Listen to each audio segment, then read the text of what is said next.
Hi all, it's Kimberly. Welcome back to the Illumined Guru. Thanks to the new subscribers and thank you to those of you who join each week.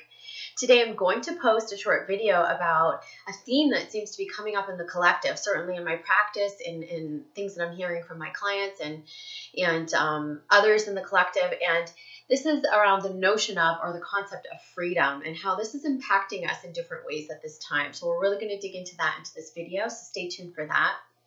Just a reminder that my deadline for the Soul Coach program is going to come up pretty quickly here on November 1st. So if you've been thinking about doing that and haven't submitted an application yet, please do so. That is for becoming a soul coach, enhancing your already existing healing practice, or launching a new practice in which you're incorporating the soul coach themes, concept, techniques. We use intuitive guidance, therapy-based techniques, the laws of energy, and I give you practical foundational tools to work with clients better in a one-on-one setting as well as group settings. We'll be doing a lot of this experientially, a lot of it in a really practical sort of classroom type setting via teleconference, video conference, and webinar. So we'll meet 2 times per week for those of you who didn't get the info. It's Tuesdays, Thursdays, all throughout January and February of 2019. And then we'll culminate with a final weekend, which will be a practical exam with the group. It's going to be a small group, capping it out at about 10 people. I've already accepted about 7 or 8. And so there's just a couple spots left. I'm really hand selecting the right fit for this program because I want to make sure it's a mutual fit for you and for me. But again, there's a few spots left, so if you feel like it might be a fit, this is a fit for anyone who's taken the intensive program. If you've worked with me before and you like the style, if we have some rapport, even if we don't have a rapport and you're really resonating with how I teach and coach, then this might be a program for you, okay? Secondly, I had just announced the 11/11 workshop that's taking place on November 11th. It's a Sunday, 2 p.m. Eastern Time. It's a 3-hour in-depth workshop helping you to channel, create, market, and manifest your ideas, whether those be creative ideas or spiritual businesses, brands, whatever you're working on, your ventures, whatever you're launching. We'll be really digging into the concepts of co-creation, channeling your muses, how you hone in on your big ideas, the development process of that, how you take it to market, being your own best sales tool. We'll focus on rejection, syncing vibrationally with your project, the art of emotional detachment with it, bringing your 5D dreams into reality, and then creating versus waiting. There'll be lots of tools in this workshop, especially for those of you who are working on something, the next level of your mission, a book, a project like that. This might be right for you. It's an affordable workshop. It's happening on a Sunday, and I encourage you to sign up. So you can do that all on theilluminedguru.com. Okay? All right, so today's message. So recently, I just had a thank you from a client, and she sent me this Wear Gratitude Like a Sweater book. It's a great book. And there's a quote in here from Thich Nhat Hanh. Of course, I just lost my place, so I'm going to have to dig for it. But this quote I wanted to start off this video with because it has so much in just a few sentences for us. So let me read it to you. I swear to you I had it marked a minute ago, but then okay, here it is. All right, so it says, love in such a way that the person you love feels free. So think about that. Love in such a way that the person you love feels free. Think of that in relation to your twin flame. Think of that in relation to your family that you love, your family members that you love, your sons, your daughters, your moms, your sisters, your brothers, your twin flames, your romantic partners. Love in such a way so that the person you love feels free. Now, think about that in relation to self. Turn that quote onto yourself. Self-love. Let's look at that aspect first. Love yourself in such a way that the person you love, you, feels free. So let's start there. Think about how you have been maybe in some areas of your life been in the absence of self-love. and how that, in effect, has stifled your freedom. And with that, I'm talking about when we make decisions in the absence of self-love, how we bind ourselves to things, to people, attachments to, how we bind ourselves to beliefs, fear-based beliefs or fears in general, how we stay bound up in our own fears or habitual, let's say, thoughts, things that loop in our minds, how we bind ourselves to that thinking. All of that stifles our freedom. So ask yourself, would a person who loves themselves fully bind themselves in that way? So this can be really effective in just turning up the awareness and consciousness for where you may have been making decisions and aligning with things from your wounded self or from your wounded parts or from the pieces of yourself that aren't approving of yourself, loving yourself fully, and celebrating yourself. So think about that for a moment. Would a person who loves themselves align with toxic energies and then have their freedom stifled, therefore? Probably not.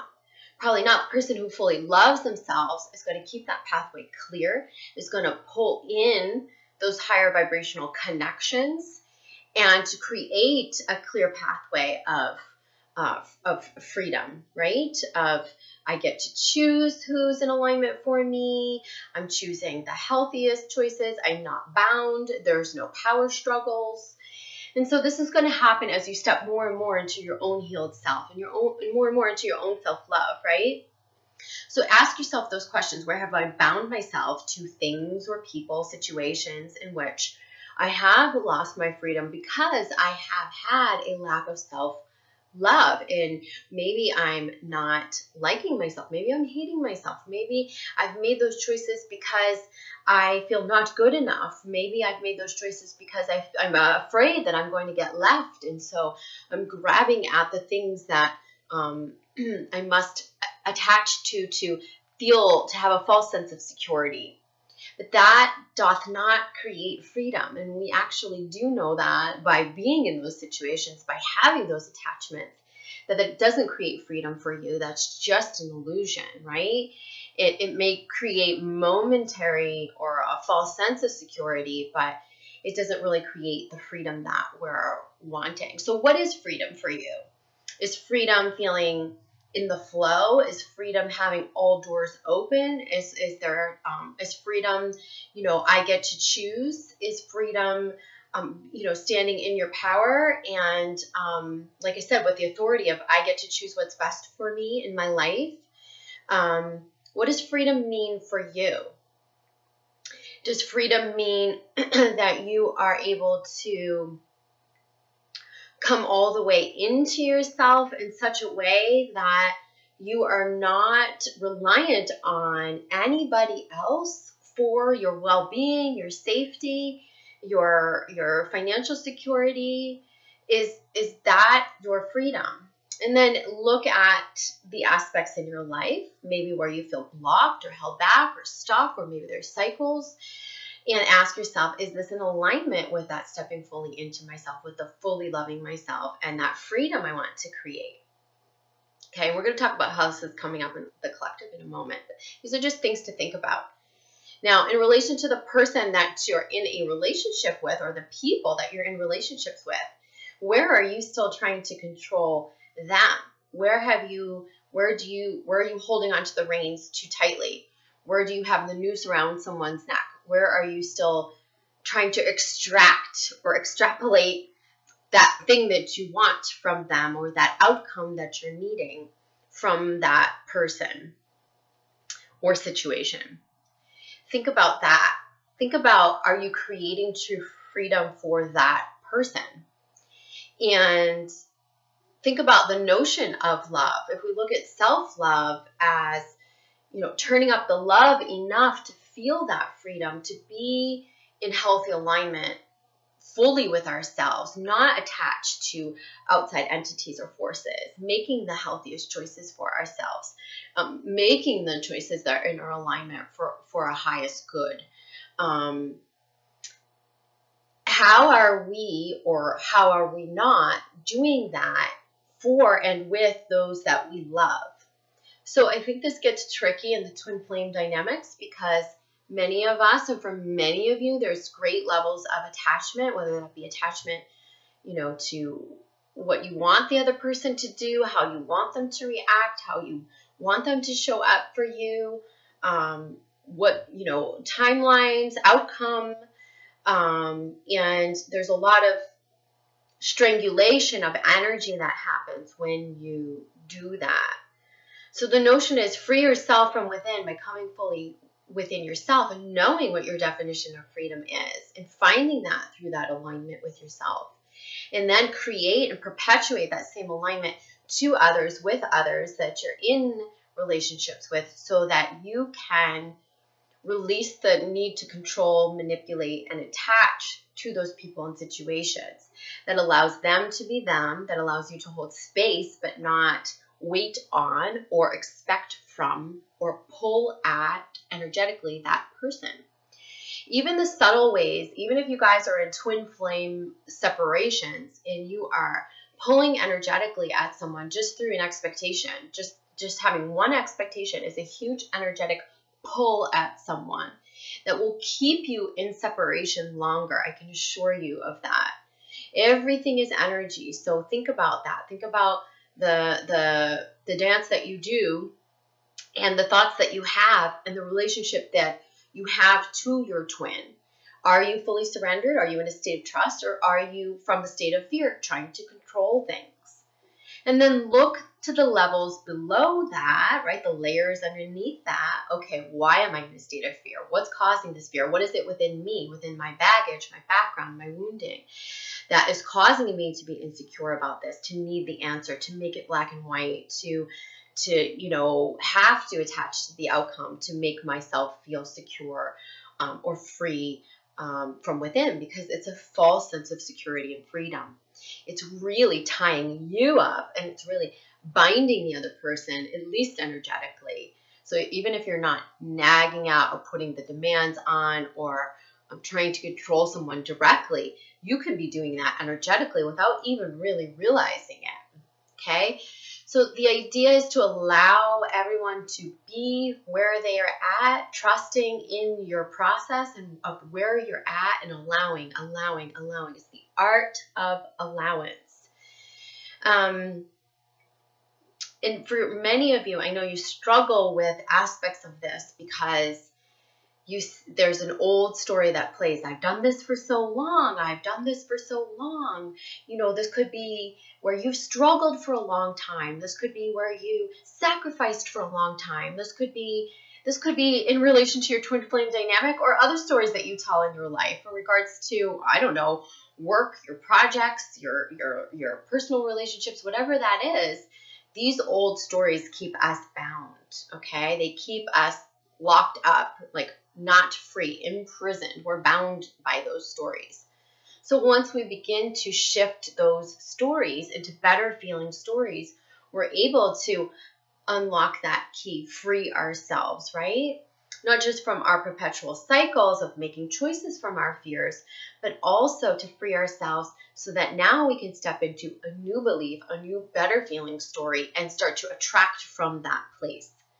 So ask yourself, what is the story I'm telling? Is the story I'm telling because I tried so hard for 6 months, because I sacrificed for 10 years, because I did my therapy for my whole life? And where are those stories that we're attached to, especially around effort, struggle, triumph, effort. I think I said effort already.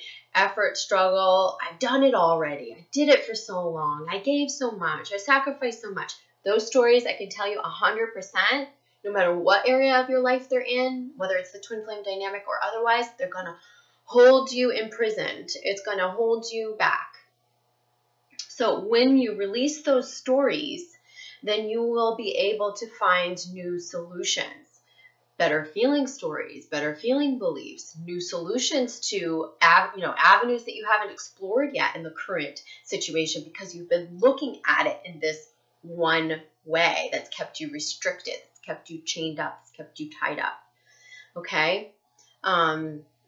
So how have I been seeing this come up with clients? Well, in numerous ways. I've heard through stories that clients have told me in emails, and that freedom has been breaking from just recognizing their own ability to choose away from religious beliefs or societal beliefs. It's been coming through in that way. It's been coming through in ways in which we've been interpreting our wounds. Like, it sounds like a few people I've touched in with have had serious levels of freedom come about because they're no longer trying to live through their wounds or see through their wounds, the eye of their wounds, the lens of their wounds. And that means that has freed them up to see through a more healed self, through the aligned self. Okay, if you need the tools for that, if you're needing to understand, okay, well, where is my root core stuff and core beliefs that are holding me back, and how do I align with myself, then come to me for coaching, or go to another healer. Identify that so you have that awareness, so that you're able to start to see through the lens of your more healed self. Because through that lens, you're going to find the whole story is different. The possibilities are different. There's not those limitations or restrictions or stuckness that you thought there was before. Hence, freedom. So again, this has felt like what I've heard through my clients. This is about breaking away from religious beliefs, societal beliefs, finding freedom by looking through the lens of the more healed self, and recognizing that up until now, perhaps you've been only deciding, making choices, or keeping your thoughts and perspectives in a perpetual cycle through your wounded lens, right? Through the wounds, through the fear. And so this means coming to a state of trust, right? And through that trust, we find freedom. And through that trust, we can love others freely and not put those constraints on them. So really, to me, freedom is trust. Freedom is trust on every single level. Trust is love. That's real love. When we're in a state of fear, that's what restricts us from our freedom. It keeps us bound. It keeps us stuck. So ask yourself, where am I seeing through my fears rather than trusting? How can I step into a state of trust more fully in these different aspects of my life, in my twin flame dynamic? That's going to be really pivotal for many of you, right? So I would start in a journal, on a piece of paper, make 2 columns. Trust, or start with fear. Go fear, trust. Okay? So I want you to look at the different aspects or situations in your life presently, and actually write out how you've been approaching things from the state of fear, and how that, start to see how that's kept you stuck. Now, this is going to take awareness and mindfulness. It's going to take you really becoming conscious of the old stories that you're telling. Old stories, fear-based stories, always sound like there's struggle, there's stuckness, there's a but, right? But I can't, but I've done that for so long. But that's sort of a fear-based old story. That could be an identifier to help you recognize it. There's all sorts of them though. So become mindful of that, write those down, and then see how that would feel if you approach that person, situation, or story differently, and from a place of trust. That means trusting where you're at, trusting your intuition, trusting in the divine timing, trusting each other, trusting one another, trusting yourself. And what would it take to have you fully sync up with the feeling of trust and heal that wound around the fears? What would that require for you? How deep have you gone with those fears? Can you trace that back to where it's rooted? Do you know where that's rooted? That's really going to help you find the integration of one, the awareness, and two, then you can begin the integration where you're able to see through the fears and into the more healed perspective and come into alignment. That to me is freedom. If you have different definitions of what freedom is, a lot of times we think of freedom as, oh, I can come and go as I please. Money is freedom. And all those things are freedom and can be your definitions of freedom. But also look at where you have been emotionally tied up or emotionally imprisoned. Look at where you've been mentally imprisoned through your thoughts, right? Because all of this is affecting how we bring abundance into our life, how we, attract in the twin flame or are able to hold a harmonious union with the twin. Because in a state of separation, in a runner-chaser dynamic, there's all sorts of fear and manipulation and control and expectation and all sorts of layers of this. So be mindful of that and know that you're in the driver's seat of your own healing. You really are. You get to decide whether this is the day you make a shift. You get to find the new teacher, find the new healer, find the new perspective. You get to discover that. Every day is a new opportunity to discover that. And I hope that maybe something I've said in this video has sparked your curiosity or your own awareness on this subject. And I'll see you all in a few days, okay? Take care. Bye.